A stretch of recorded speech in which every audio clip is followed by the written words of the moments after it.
My name is Margaret Josephine Worthington Smith. I arrived in Salem, New York in 1980 as a Rotary Exchange student, and in the September of that year I moved to my third family, Joanne, Sturge, Erin and Garth Poorman in West Hebron.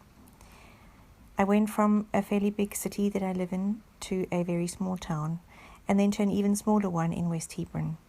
I should have been bewildered and lonely, but I wasn't, because I was welcomed into the most wonderful, loving home. And that experience has lived with me for what is now almost 4 decades later. Within weeks of moving in with the Poormans, I had experienced joyful events. I remember John and Bobby's wedding very shortly after I arrived. And within the weeks, I felt like I was part of the family. In fact, I still think of the Poormans as my second family. And the amazing thing was that I left West Hebron and flew back home to join my family on the 21st of December 1980. So it was really only 4 short months that I spent in the Poorman home. And it is remarkable to think that in that short time, we could solidify such a close and long-standing friendship. I have many wonderful recollections of living in the Poorman home. Many of them are around emotions such as love, laughter, generosity, kindness, sharing, graciousness, and just an amazing practical example of wonderful Christian living. There were little anecdotes and things that I remember.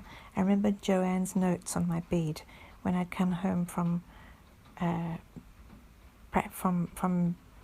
hockey practice or from being at school, and being so happy to find the little note on the bed with encouragement. I remember how Joanne helped me to overcome my weight that I had gained on my Rotary Exchange year and how bad I felt about that, and how she helped me try to not eat as much as I had been, and yet still providing wonderful meals. I remember hot bagels with Philadelphia cream cheese, which was new to me, but which I couldn't resist. And I remember Thanksgiving dinner in November, and how wonderful that was, and how Joanne helped me to enjoy the food, but still maintain my diet, which I was endlessly on. I remember the cold, and how strange that was to me coming from Africa, and yet how wonderful that was to run on the fields behind the church in warm, snug clothing. I remember going to church and listening to Sturge's wonderful sermons, and coming back and playing the piano in the house, and realizing that now in recollection that I was playing for everyone, but in fact at the time it felt like I was just playing to comfort myself. And I remember how generous the Poormans were in the loan of their own possessions, and how sometimes we'd come and the table was gone because somebody else needed, or the car was being used, somebody who needed to drive to New York.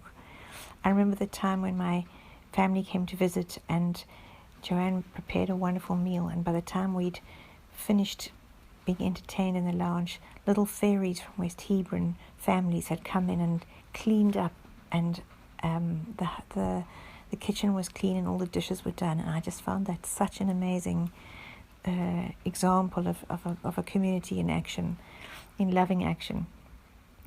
There were so many things that I remember about the Poormans that are just too many to tell, but the most amazing thing is that all those collection of memories served to maintain a long-standing friendship, which culminated in Sturge's 70th birthday celebration being partly spent in Cape Town, South Africa last year. Such a wonderful gift to me for them to come and visit my hometown, and for me to be able to reciprocate just a little of the incredible generosity and warmth and love that I experienced when I was in their home. I can only say that at that time, as an 18-year-old, it was amazing to be staying with 2 young, early 30-year-olds, and to witness then and now over all these years such an example of an amazing relationship. And I want to congratulate both you, Sturge, and you, Joanne, on being such an example to so many people, as individuals and as parents and as a married couple. So congratulations on this wonderful celebration. With all my love, Margaret.